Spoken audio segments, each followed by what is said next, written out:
Irmãos, nós estamos lendo o Evangelho de Marcos pelas manhãs de domingo. Quero convidar você a abrir neste Evangelho, agora no capítulo 1, versículo 29. Marcos, capítulo 1, a partir do versículo 29. Evangelho de Marcos, capítulo 1. A partir do versículo 29. Diz assim: Depois de sair da sinagoga, Jesus foi para a casa de Simão e André, acompanhado de Tiago e João. A sogra de Simão estava de cama, com febre, e logo lhe falaram a respeito dela. Então Jesus aproximou-se, tomou-a pela mão e a levantou. A febre a deixou e ela começou a servi-los. Quando anoiteceu, depois que o sol se pôs, trouxeram-lhe todos os doentes e endemoniados, e toda a cidade estava reunida à porta da casa. E ele curou muitos doentes, acometidos de diversas enfermidades, expulsou muitos demônios, mas não permitia que os demônios falassem, porque eles sabiam quem ele era. De madrugada, ainda bem escuro, Jesus levantou-se, saiu e foi a um lugar deserto e ali começou a orar. Então Simão e seus companheiros saíram para procurá-lo, e quando o encontraram, disseram-lhe: todos te procuram. Jesus lhes respondeu: vamos a outros lugares, aos povoados vizinhos, para que também eu pregue ali, pois foi para isso que vim. Foi então por toda a Galileia, pregando nas sinagogas deles e expulsando os demônios. Senhor, obrigado, Pai, por essa manhã. Obrigado pela Tua igreja, que mais uma vez o Senhor aqui reúne, porque é Teu povo, é Tua família, são aqueles que o Senhor chama de filhos, de filhas, aqueles a quem o Senhor chama para seguir nesta vida, orientado por aquele que é a vida, Jesus. Nos ajuda a aprender a seguirmos a Jesus nessa vida, a fim de que a nossa vida não seja vã, mas tenha sentido eterno, e ouça do Senhor no último dia que fomos fiéis. Essa é a nossa oração, ó Pai, para a Tua glória. Fala conosco, em nome de Jesus. Amém. Se você pudesse escolher qualquer pessoa do mundo para passar um dia com essa pessoa, a fim de aprender dela e com ela, quem seria? Esses discípulos passaram com Jesus. Marcos vai expor, desde o verso 21 deste capítulo 1, até o 39 que lemos, as primeiras 24 horas destes primeiros discípulos, Pedro, André, Tiago e João, com Jesus. O que temos é uma narrativa do primeiro dia com Jesus. As primeiras 24 horas de discipulado com o Senhor. E nessas primeiras 24 horas, nesse primeiro dia andando com Jesus, esses discípulos aprendem só de observar como Jesus vive o seu dia. Pelo menos já duas lições. A primeira, aquela que o próprio Jesus verbalizou e está registrada no capítulo 10 deste Evangelho, versículo 45. O Filho do Homem não veio para ser servido, mas para servir. E uma segunda lição que certamente eles aprenderam já no primeiro dia com Jesus, só de observar como Jesus vive o seu dia, é que aqueles que são alcançados pelo servir de Jesus, pela sua salvação, pela sua cura, pela sua libertação, passam a servir também, formando ao redor dele uma nova comunidade nesse mundo. A comunidade do serviço, formada por homens e mulheres que passam a viver, ter como alvo de vida, objetivo, servir uns aos outros.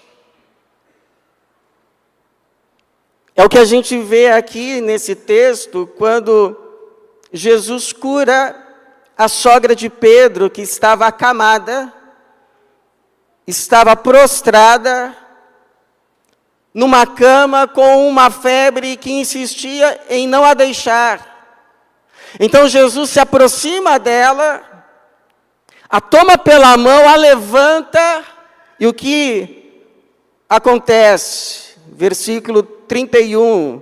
Então Jesus aproximou-se, tomou-a pela mão e a levantou, a febre a deixou, e ela começou a servi-los. Veja, não é servi-lo, não, eu só sirvo a Jesus. Servi-los. Tinha Jesus, mas também tinha Pedro, tinha Tiago, tinha André, tinha João. Servi-los. E se eu e você somos de Jesus, se eu e você, nós seguimos de fato a Jesus, não estamos excusados. Porque fomos também incluídos no seu reino, o reino do servir. Pergunta que fica, porém, é: como é esse servir? Somos chamados para viver como Jesus, viver para servir. Não vim para ser servido, mas para servir. Como é esse servir, segundo Jesus? Bom, primeiro é um servir orientado e emanado da nossa comunhão com Deus. Não servir assim, eu acho que eu vou fazer isso para Jesus. Mas é um servir que emana da nossa comunhão com Ele. A gente não faz o que quer para Ele, a gente faz o que Ele nos diz para fazer. Mas como vamos saber se primeiro não estivermos com Ele? Eu ouço, e é comum a gente dizer muitas vezes: eu gostaria de ter mais tempo para orar. Eu gostaria de ter mais tempo para estar com Deus, mas é que eu estou tendo muito trabalho agora. Minha agenda está cheia, eu estou superlotado de afazeres, sobrecarregado.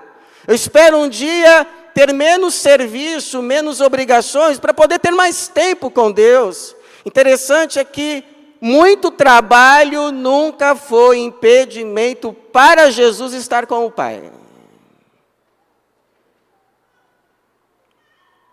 E dedicar seu tempo à oração. Veja como o dia de Jesus foi intenso. De manhã pregando na sinagoga e expulsando o demônio.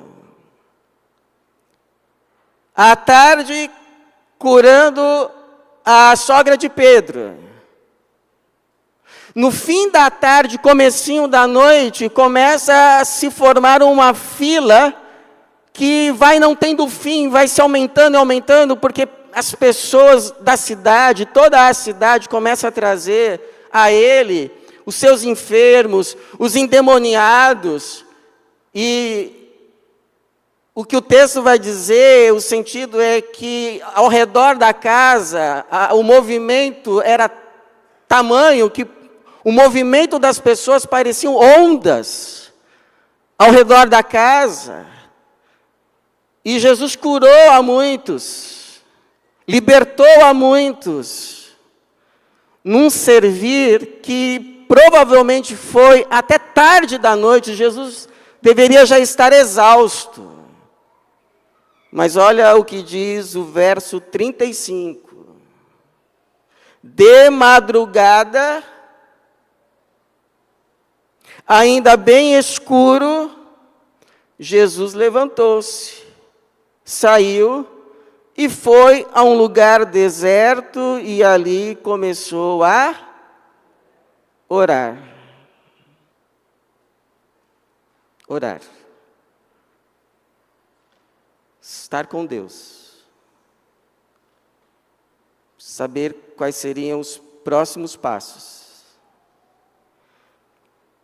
É atribuída a Lutero esta frase: tenho tanto trabalho a ser feito amanhã, que devo passar as primeiras 3 horas do dia orando. Não vou dizer a você que você tem que passar 3 horas orando antes de começar o dia. Mas, sinceramente, eu não me arriscaria a ir para o dia sem antes estar com Jesus, para receber dele a sua orientação e do seu poder. Porque, como ele mesmo nos avisou, sem mim, nada podeis fazer. Então pode ter pressa, pode sair correndo, mas sem mim, nada. Absolutamente nada podeis fazer. Segundo, esse servir é um servir, não um servilismo. O que é servilismo? É um servir acrítico. É um servir por servir. É um servir que, inclusive, pode ter motivos escusos, como medo, interesses, bajulação. Jesus era servo, não serviu.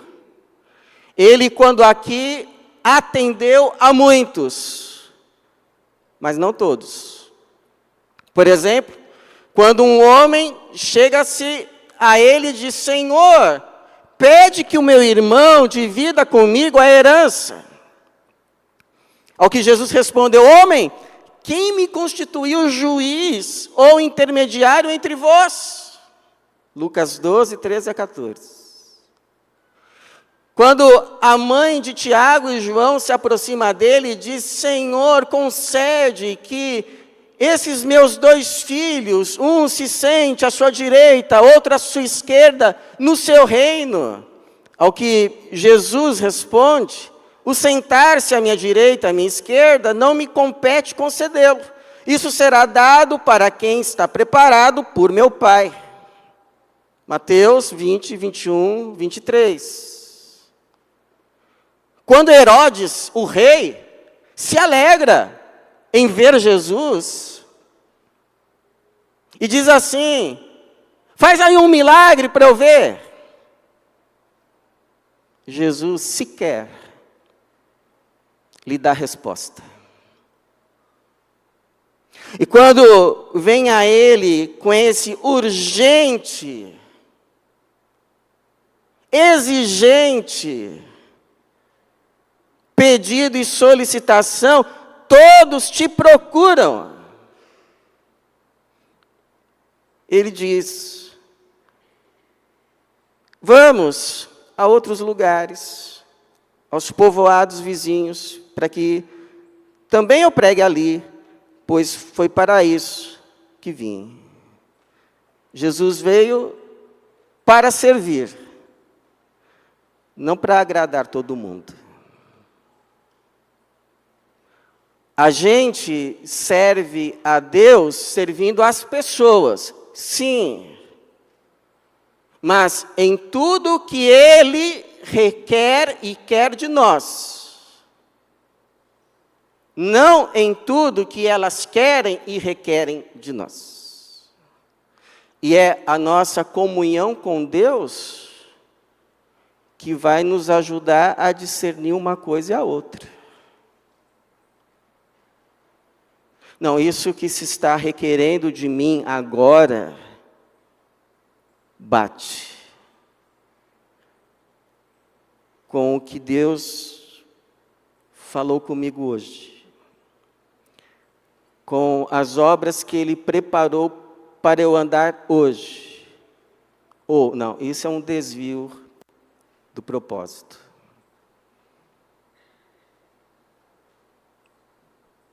Mas é a nossa comunhão com Ele que vai nos dar esse discernimento.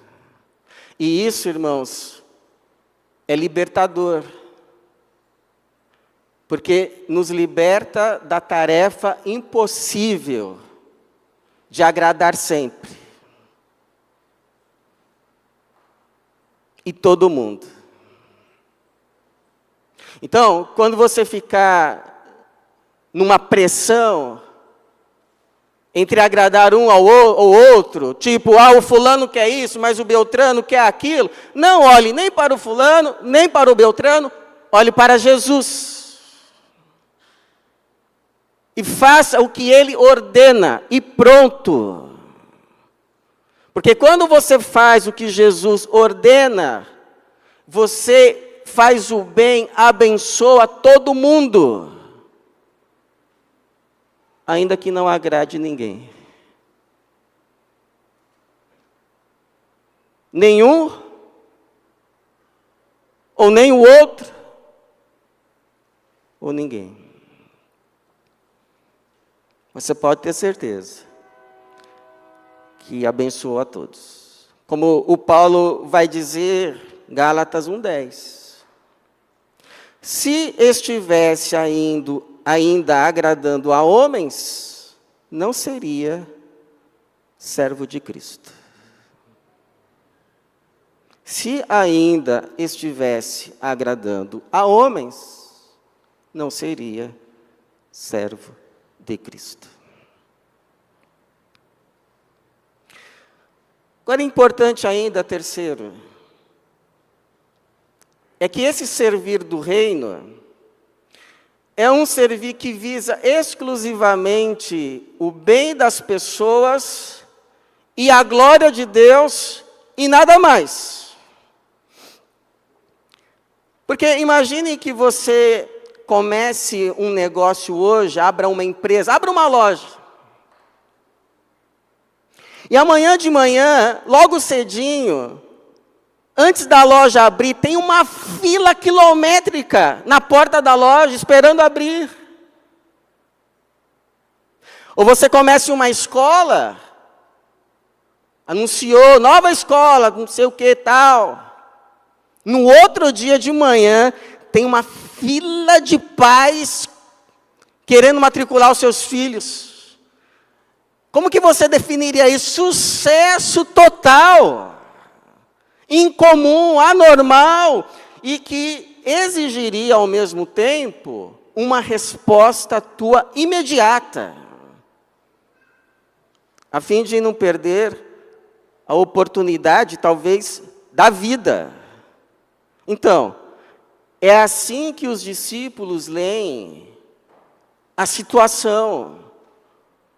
No outro dia, bem cedo, já tem uma multidão procurando Jesus. Cadê o mestre? Queremos ver Jesus. E os discípulos, então, um dia de ministério, e tudo isso, eles saem à procura de Jesus, correndo. Ele não pode perder essa oportunidade. E quando o encontram, talvez digam ofegante, todos te procuram. Talvez alguém arriscaria, Senhor, o Senhor fez sucesso. em Cafarnaum, uma cidade importante. Senhor, é de Cafarnaum para Jerusalém. E de Jerusalém para o topo do mundo, Roma. Estavam entusiasmadíssimos. Por isso que tem até um quê de repreensão. O que o senhor está fazendo aqui? O povo está lá. Mas Jesus não vê assim. E aí ele responde, versículo 38. Jesus lhes respondeu: vamos a outros lugares, aos povoados vizinhos, para que também eu pregue ali, pois foi para isso que vim. Não vim para fazer sucesso. Igual um professor de pregação chamado Randall Robinson. Ele diz assim: tudo que a gente acha que é de um jeito, a Bíblia vai dizer que é de outro. Então, por exemplo,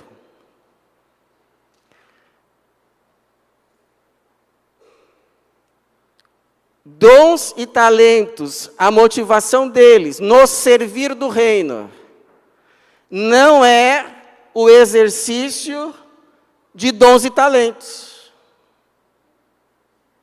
nem a exibição deles, muito menos. O exercício de dons e talentos é meio, não alvo.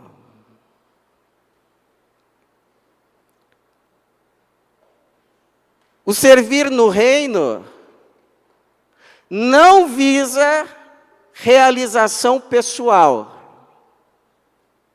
Embora servir no reino realize muito. Mas não é o alvo. Servir no reino não tem como propósito lucro, fama, nem ascensão social. Servir no reino só tem dois propósitos legítimos: o bem de quem se serve e a glória de Deus. Qualquer outro motivo além destes é perversão. Perversão. Então, irmãos, examinemos os nossos corações. Principalmente nós que servimos, por que o fazemos? Quais são as reais motivações? Porque Paulo vai dizer que Jesus virá e também manifestará os motivos dos corações. Então cada um receberá seu reconhecimento da parte de Deus. 1 Coríntios 4, 5. Qual é a motivação? E por fim, o servir no reino é mais amplo do que geralmente a gente está disposto a admitir. Porque veja, como termina a passagem, versículo 39, foi então por toda a Galileia, pregando nas sinagogas deles e expulsando os demônios. Ou seja, o que ele fez exatamente na sinagoga de Cafarnaum é o que ele vai fazendo em todos os outros povoados vizinhos, que de tão pequenos, nem de cidades poderiam ser chamados, então eram chamados de povoados, em algumas sinagogas que provavelmente tinham no máximo 10 pessoas. Então ele Ele ministrava as multidões, mas também a 2 ou 3 pessoas. Se alegrava em servir nas grandes cidades, mas também nos povoadinhos marginais. Dava atenção a adultos, mas também dava atenção às crianças. Salvava e curava ricos, mas também salvava e curava principalmente os pobres. A judeus, mas também a gentios.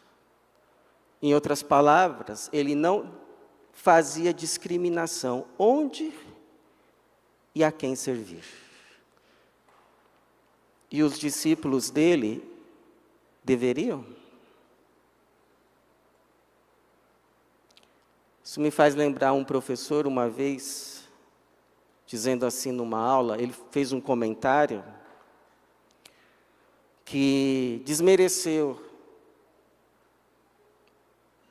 os pregadores que ministram em igrejas, em comunidades. Hoje eu sei que ele falou por ele mesmo, não pelo Espírito de Jesus. Espírito esse que diria a ele o que Jesus disse a Pedro quando aquele o tentou dissuadir da cruz. Para trás de mim, Satanás. Tu és para mim motivo de tropeço, pois não pensa nas coisas de Deus, mas sim nas que são dos homens. Um dia eu li assim num adesivo: quem não vive para servir, não serve para viver. A gente pode concordar ou discordar, mas uma coisa é certa: quem passa a seguir Jesus, passa a viver para o que ele viveu. Servir ao bem das pessoas e para a glória de Deus. Formando nesse mundo uma nova comunidade, a comunidade do serviço, no reino do servir. A quem Jesus está te chamando e onde? Para servir. Que Ele nos dê a graça de, no último dia, ouvirmos aquilo que todo servo dele almeja ouvir. Servo bom e fiel. Que assim seja, que Deus nos abençoe. Amém.